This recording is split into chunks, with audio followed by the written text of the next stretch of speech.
This is gonna be incredibly thrown together. Yep.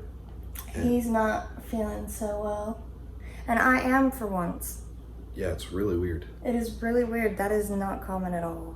So the kids were both ill recently, like ill, fevers, the whole nine. And I Evaded it somehow. got like very, very, very mild congestion just at nighttime for literally like 2 nights. And then I was over it. And now it's just unheard of. Anyway, I just look like a wreck and he's ill. And I wanted to get this video done though. You could look like you just woke up when you work at home.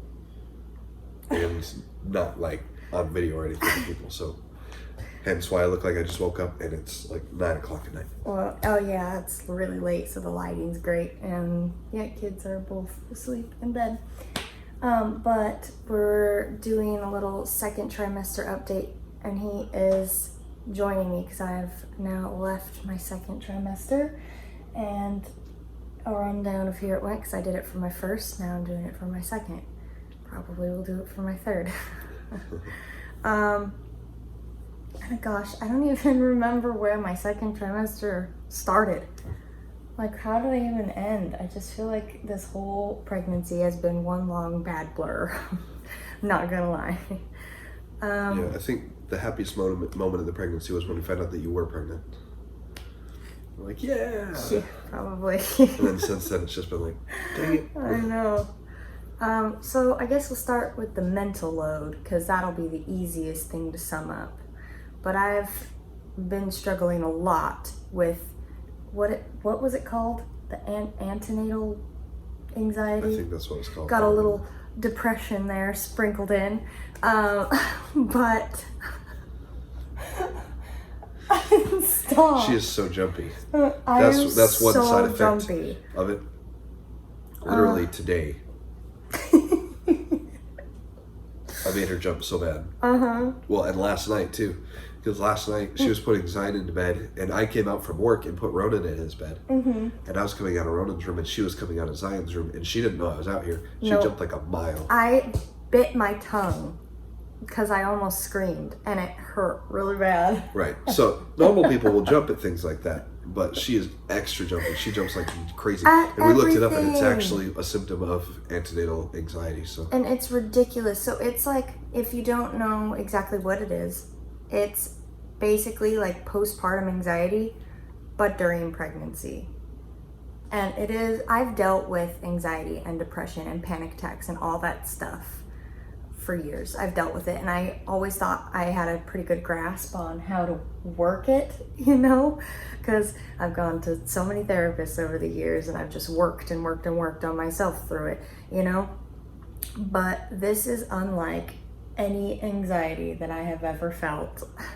And that's including, like, I had a little bit of postpartum anxiety with Zion, but even that, like with regular anxiety, it feels like there are like triggers. Well, it doesn't feel like that's what it is. They're like triggers, and it comes and goes in like waves. This has just felt like one unrelenting wave of anxiety, just constantly, all of the time, that something is going wrong, going to go wrong, has gone wrong, just all of the things.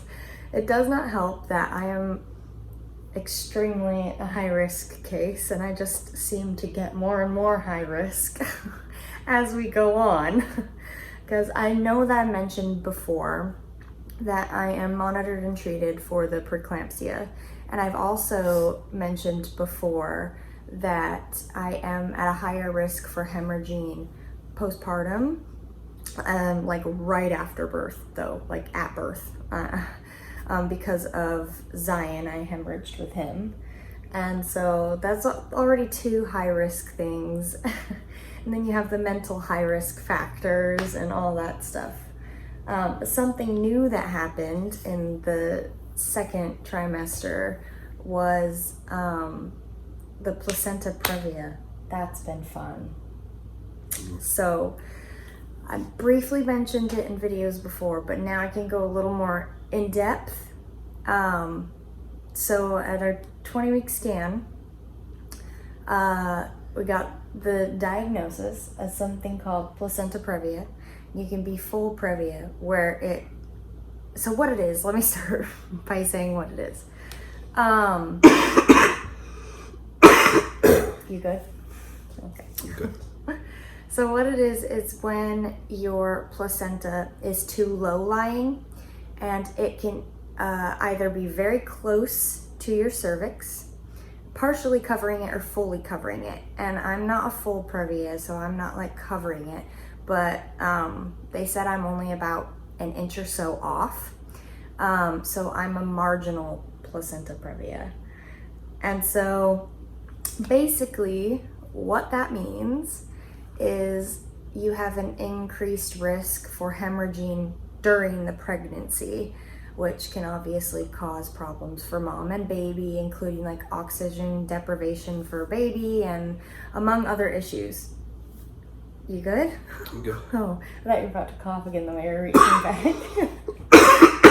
Okay. But it can cause like a whole slew of problems. So because of that, he's like, well, you need to look out for cramping and bleeding and like a bunch of this stuff. And he's like, but for the time being, we're gonna have you, it's like almost bed rest. It's ridiculous. It's like as close to bed rest as you can get without actually like how little I can do. But he's like, you can't really lift anything heavy, including like 20-pound objects, which are my kids. They're well over 20 pounds by now. I can't even like lift my own kids, and like I can't like lift anything heavy. And he's like, no exercise, nothing like intercourse. Can't stop it. Oh my gosh, your eyes are getting more bloodshot. I know. Now I don't even know what I was saying. Last thing you said was intercourse. Yeah. I remember that one. What was I even saying? You can't do things like working out. Oh yeah, no working out. Oh, and then he throws in this little nugget of not even walking excessively. I'm like, first off, I didn't have the sense of mind when he was going through all of this stuff with me to be like, what do you mean by walking excessively? So I'm just like, because I'm in like shock and process phase here as he's like telling me all this stuff. And so I'm like, walk excessively, but what does that even mean? Like after the appointment, she's like, what does he mean by walk excessively? Like how do you like even mean walk excessively? Like, how do you quantify walking excessively? Like, how much am I allowed to actually walk? I know. Because he's like, I want you to rest, just rest a lot. And so I'm like, okay. So I feel really, really useless. And that's been going on for weeks, because I am, 27 weeks? Coming up on 28. Now. And so I got that 20 weeks. So weeks it's been where I just can't do absolutely anything. And so what happens is with this whole placenta previa thing, you get rescanned like the anatomy scan, but they'll rescan me, but just for my placenta positioning between 28 and 32 weeks, because that will let them know if it's moved.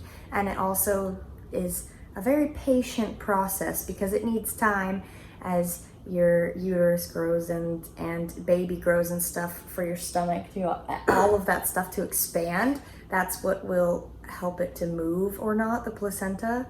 And they're hoping that it will move, but that takes a lot of time.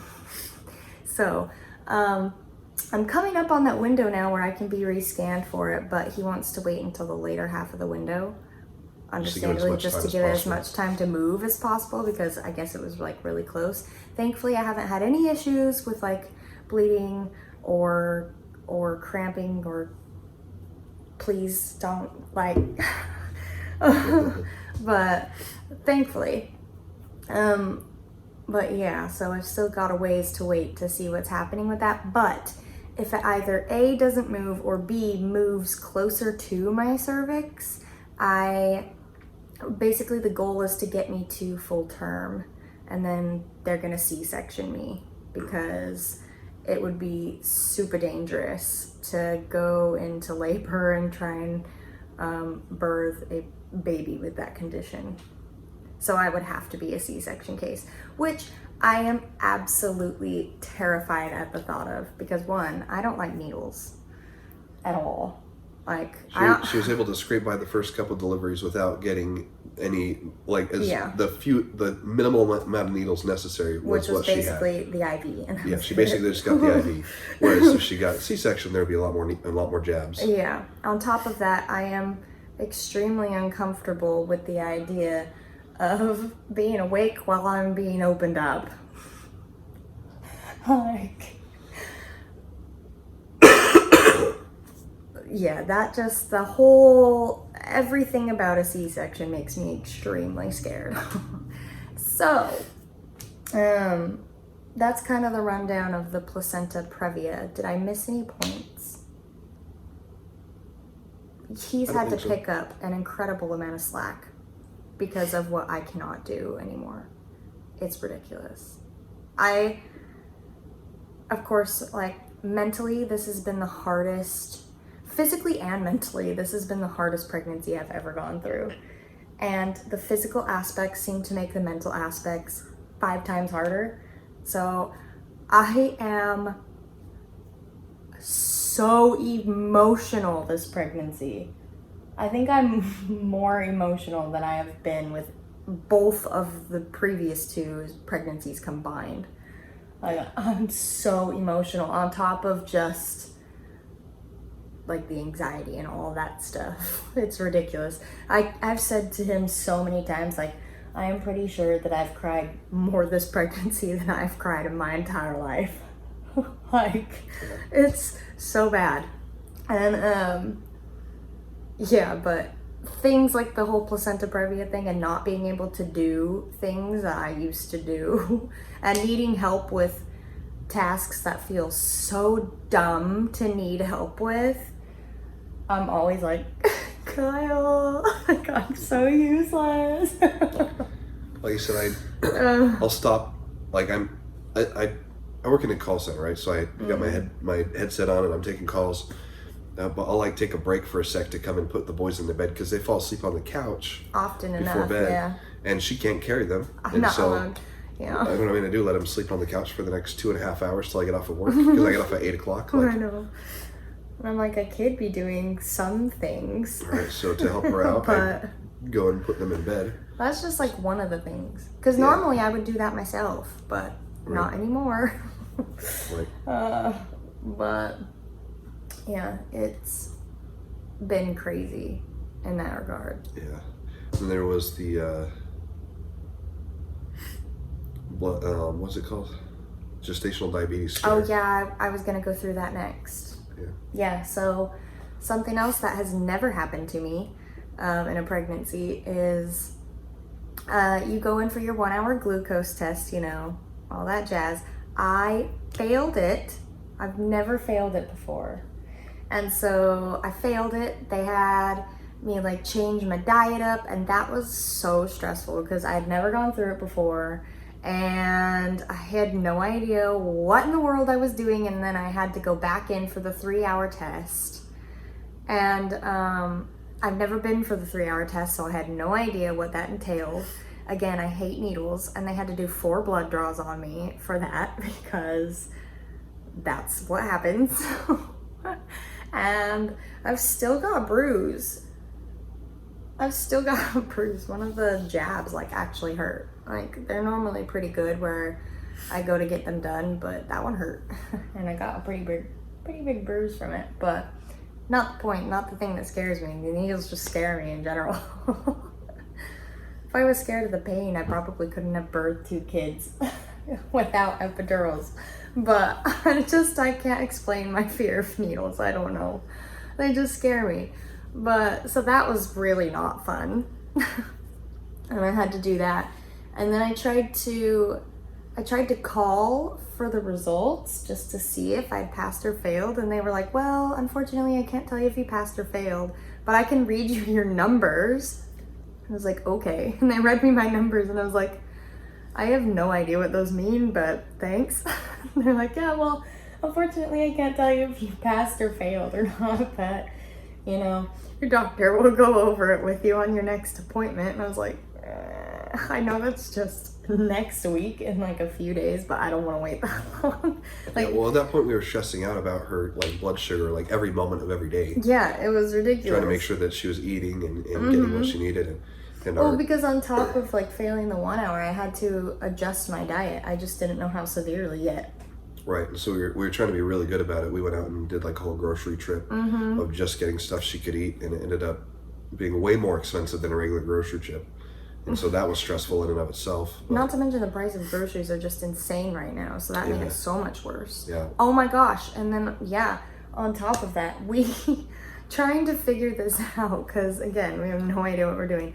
We spent 4 hours trying to compile a grocery list that would work for us. We really did. We spent the better part of the day on Saturday just creating a grocery list. Like, I woke up, got out of bed, came out, we basically jumped straight to it, took a break for lunch, and then went back at it again. It was insane. For several more hours. Yes. It was intensive. It was seriously intensive. I don't even know why it took us so long.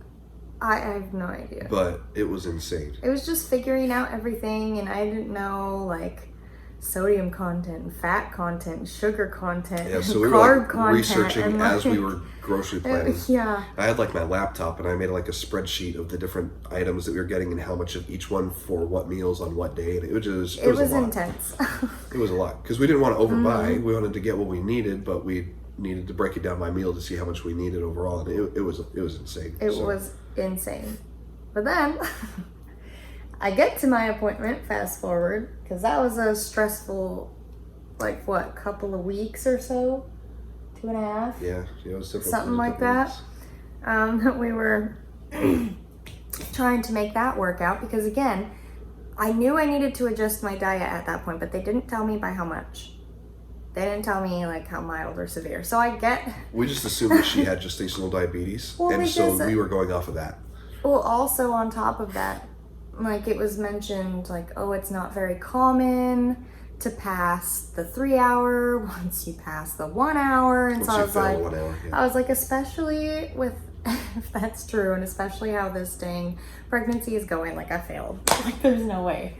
But I get to my appointment and he tells me that I passed. And I was like, what? And it turns out that might have been in my favor is I only failed the 1 hour barely. Like, I barely failed the 1 hour. And it doesn't even matter if I fail, like, by just, like, one off. I would have had to go do it, but, yeah, so I barely failed. And only one of my readings was abnormal on the 3 hour, and so I passed. And then he was able to give me more in depth, like a diet plan for me. So he's like, you're still gonna have to keep to the adjusted diet, and he's like, however, it's like not very strict, so not anything like overly sugary or, you know, like that.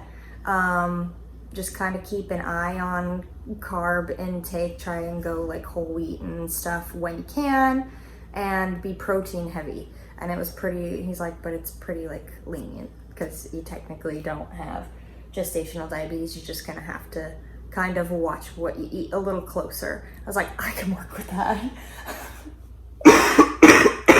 That was such a weight lifted. So honestly, hallelujah. That was like the good news in just a sea of bad with how this pregnancy is going. Some other fun things that have happened is in the mornings, I cannot get up early and I cannot get straight out of bed. Like, I used to be able to wake up at like 5:30 or 6 o'clock and just jump straight out of bed and get straight to business, no joke. Like, I used to be able to just do it. I cannot now. Like, literally, I can't. My body physically will not let me. I get really pale, and I like have seen spots in my vision, and I get really nauseous and dizzy if I like wake up too early, or if I like try and get out of bed too fast after I've just woken up. So it's ridiculous, but he can attest. He's seen me a few mornings when I've gotten all pale from just like trying to get straight out of bed. It's usually crazy. She wakes up in the morning and the boys and I just kind of leave her in the room to get up at her leisure. So. But it's like my body literally won't let me. I just get really pale, and like seriously, I get like spots in my vision sometimes. I get really nauseous, really dizzy, and I just feel really sick. And it'll last anywhere from a good, like, at minimum, probably I would say like half an hour, 40 minutes to a good couple of hours before I'll finally like stop feeling waves of dizziness and nausea and then kind of gain some color back. It's ridiculous. This pregnancy is absolutely insane. Another minor thing that has never happened to me before in a pregnancy is I'm used to like the kicks and stuff around my hip area. Both Ronan and Zion did not mess with my ribs like hardly ever. However, this little guy, he loves this spot on my ribs, and he has like punched it and kicked it and hit it so hard just in the exact same spot over and over and over again. I'm pretty sure I'm bruised. Like, it started hurting so bad. I got really, really sensitive in this area. And I was just like, ugh. Like, it hurt so bad. Like, I would jump like a mile if he even like just scraped by it. He'd be like, either what happened, and eventually he'd be like, did he kick you in that spot again? And I was like, yes. It hurts so bad. It's crazy. But I don't know. This pregnancy has been insane. Yeah, it's been one for the books for sure. We are overjoyed to be having another little boy. Don't get us wrong. There is absolutely zero regret about getting pregnant. I'll be overjoyed when this little boy comes out. But this pregnancy has been really tough. It's made me really super apprehensive for how this labor and delivery is going to go. Yeah. Like, I'm so scared. And also, I forgot to note, he is massive. He's in the 97th percentile last time he was measured, at least. So he's huge. And so if he continues at this rate... You might have to get a C-section anyway. Woo! Yeah, he's so big. Which is kind of interesting because Ronan was really small. And then Zion came out fairly average sized. He's pretty normal. Yeah. And then now this guy is huge. He's huge. So. We'll see how that goes, yeah. Yep. But I don't know. Have I missed any main bullet points of this whole? I think that about sums it up, honestly. Yeah. As far as like your pregnancy experience goes, we've had other external things that have been going on because of the pregnancy, but it's not like your pregnancy experience type medical, personal stuff going on. That's true. So no, I feel like that sums it up pretty well. It's really about it. Yeah, cool. It's been crazy. So, mentally, emotionally, and physically. And they say the second trimester is the easiest, and I feel like it was even harder than the first trimester. I don't know why they said second trimester is the easiest. I feel like the first trimester is usually easier. Well, no, because a lot of women, in my case, that's been the case. That's true for you. But most of the time, women get like really sick and morning sickness and all that stuff, which I did kind of. I mean, I never actually vomited, but I got very, very close. But yeah, well, I feel like a lot of people don't find out they're even pregnant until they're most of the way through the first trimester already. So that's part of why I said I feel like in our case at least it's been easier. Because, not this time. Yeah. However, this has gotten progressively harder as this pregnancy has gone on, and just more complicated. I feel like week by week it's just getting more and more complex. We'll see how this third trimester goes. Wish us luck. We're excited for him to come out and to meet him. I'm so done with this pregnancy. You have no idea. I'm so done. Anyway, I think those are all the main bullet points. Kyle was here to help out and give his 2 cents. Anyway, I think that's it. All right. All right. So that's how it's going so far. I hope that I got everything from when the first trimester ended. But yeah, like I said, it's just been one big blur of bad. Honestly, it has been. Yeah. So mentally, emotionally, physically, all the hardest it's ever been. We'll see how it goes from here. All right. Bye. Good night.